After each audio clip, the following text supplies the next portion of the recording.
পিটিয়ে আছে।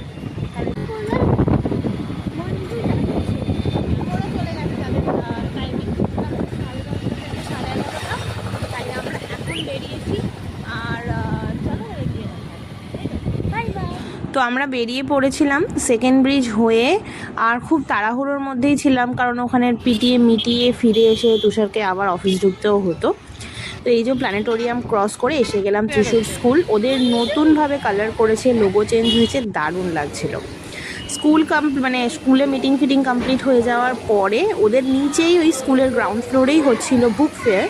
আমরা সেখানে গিয়েছিলাম, অনেক রকমের কমিক বুক ছিল, অনেক স্টোরি বুকসও ছিল। সেখান থেকে ওর বাবাকেও কিছু খেলনা কিনে দেওয়ার জন্য বায়না করছিল, কারণ বাইরেটাতে খেলার স্টোর মতোও ছিল।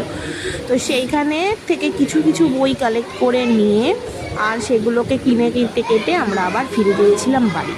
তো অনেক রকম বই নেওয়া হয়েছিল। তারপর বইয়ের ওখানে বিলিং করতে করতে এখানে বড়রা সব খেলছিল, সেগুলো ওরা সব পরিষ্কার করছিল নিজেরা নিজেদের মতো। ত্রিশূলাঙ্ক আর ওর বন্ধুরা চলে এসেছিলো ওদের খেলার যে জায়গাটায় সেইখানটায়। ব্যাস ওরা একটু খেলাধুলা করে নিল, তার মধ্যে ত্রিশূলাঙ্ক উঠে পড়লো। এই সমস্ত কিছু মিটিয়ে সিটিয়ে নিয়ে ত্রিশূলাঙ্কের রেজাল্ট নিয়ে বুক ফেয়ার থেকে বই নিয়ে আমরা চলে এসেছিলাম বাড়ি। তো আজকের ব্লগটা এতটুকুই দেখা।